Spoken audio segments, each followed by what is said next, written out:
ரீசெண்டா பாத்தீங்க அப்படின்னா பன்னீர்செல்வம் அவர் வந்து பாத்தீங்கன்னா திமுக வந்து உள்ள இணைஞ்சிருக்காரு. அதிமுக ஏற்கனவே 3 பிரிஞ்சு கிடக்கு. இந்த சமயத்துல பன்னீர்செல்வம் வந்து திமுக போய் ஜாயின் பண்ணும்போது அவருக்குன்னு சொல்லிட்டு ஒரு ஆதரவாளர் கூட்டம். ஏன்னா பன்னீர்செல்வம்ன்ற ஒரு சாதாரண ஒரு எம்எல்ஏவோ அப்படி கிடையாது. ஒரு காலத்துல அம்மாவுக்கு அடுத்தது அவங்க வந்து யார ஆட்சி அமைக்க சொன்னாங்க பாத்தீங்கன்னா பன்னீர்செல்வம் தான் வந்து ஆட்சி அமைக்க சொல்லி போயிருந்த ஒரு பர்சன் என்டையராகவே அதிமுக இருந்து வெளியில வந்து அதிமுகவுக்கு விரோதமான ஒரு கட்சி அந்த நேர் எதிர் கட்சியில போய் ஜாயின் பண்ணிருக்காரு அப்படின்றப்போ இது எந்த அளவுக்கு ஒரு மாற்றத்தை வந்து ஏற்படுத்தும்? சிம்பிள்ங்க.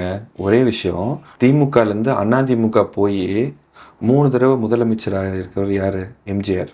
அதிமுகவில் 3 தடவை முதலமைச்சராக இருந்து திமுகவுக்கு வந்தவர் வந்து பன்னீர்செல்வம். கம்பாரிசன் பயங்கரமா இருக்கு. சரிங்களா? அப்போ அண்ணா ஆரம்பித்த திராவிட முன்னேற்ற கழகத்திற்கு அண்ணா திராவிட முன்னேற்ற கழகத்திலிருந்து திரும்பி இருக்கிறார் பன்னீர்செல்வம். அவர் சும்மா சாதாரண நேரடியாலாம் வரல. அவர் எடுத்த அந்த தர்ம யுத்தமா இருக்கட்டும், இப்போ மெடிடேஷன் பண்ணது, அதெல்லாம் குருமூர்த்தியினுடைய ஒரு யுத்தின்னு சொன்னாங்க. அவர் சில பேர் சில நேரங்களில் நம்பர் 2வாவே இருப்பாங்க. அதுதான் மிகப்பெரிய தப்புன்னு சொல்லிட்டாரு இப்ப. ஆமாமா, சொல்லிதான் ஆகணும்.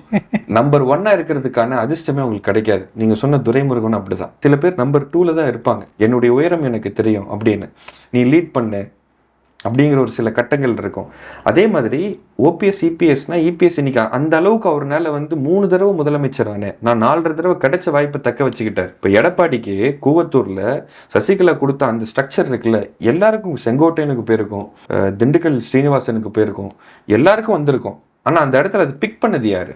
எடப்பாடி தான் ஸ்டாண்ட் பண்றாரு. இன்னைக்கு வைக்கும் கிடைக்கிறது முக்கியம் இல்ல, நிலைச்சு வைக்கிறது ரொம்ப முக்கியமானது. அப்ப இவர் போராடினாரு. ஆளுமை மிக்க ஒரு தலைவர் தான் எடப்பாடி. ஆமாமா. ஓபிஎஸ்ன்னு போகும்போது நிற்கிறாரு. ஒரு கட்சி பிரச்சனையை வந்து நீ கட்சி சார்ந்து நேரடியா வீழ்த்த தான் முடியுமே தவிர, என்னைக்கு நீதிமன்றத்துக்கு போறோமோ அந்த இடத்துலயே வந்து அது மட்டுப்பட்டு போயிடும். அரசியல் கட்சிங்கிறது ஒரு மாஸ், உனக்கு என்ன ஸ்ட்ரக்சர் இருக்கோ அது மாஸுடைய மாஸா தான் வந்து டீல் பண்ணுமே ஒழிய சட்ட ரீதியா நம்ம அது போனா அதுக்கு வந்து எப்பவுமே விடிவகாலமே கிடையாது. அண்ணா திராவிட முன்னேற்ற கழகம் தொண்டர் உரிமை மீட்பு குழுன்னு ஒன்று வச்சிருந்தாரு. பிஜேபி யார் வந்து அவங்களுக்கு முதல்ல கை சேர்த்து வச்சாங்களோ அவங்கள நோக்கியே போய்கிட்டே இருந்தார். ஒரு கட்டத்துக்கு மேல அவங்க அந்த ஹோல்ட் அவங்க விட்டுட்டாங்க. ஏன்னா அவங்க கொங்கு பெல்ட்லை சார்ந்து அண்ணாமலையை வந்து வச்சிருந்தாங்க.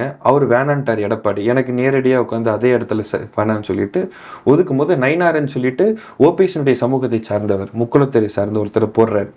அப்போ பிஜேபியுடைய ஃபேஸா ஒரு ஸ்ட்ரக்சர், அவங்களோட ஸ்ட்ராட்டஜியே மாறுது. இவர் ஒவ்வொரு தடவை டெல்லிக்கு போறாரு, உட்கார்ந்துருக்காரு, வெயிட் பண்றாரு, திரும்ப வராரு. ஆனா ஒரு முன்னாள் முதலமைச்சருங்கிற ஒரு மரியாதை இருக்கு. அன்பானவர், இனிமையான முகத்துக்கு சொந்தக்காரர், ஒரு புன்முறுவல் உள்ளவர் அப்படின்லாம் ஒரு சில விஷயங்கள்லாம் இருந்துச்சு.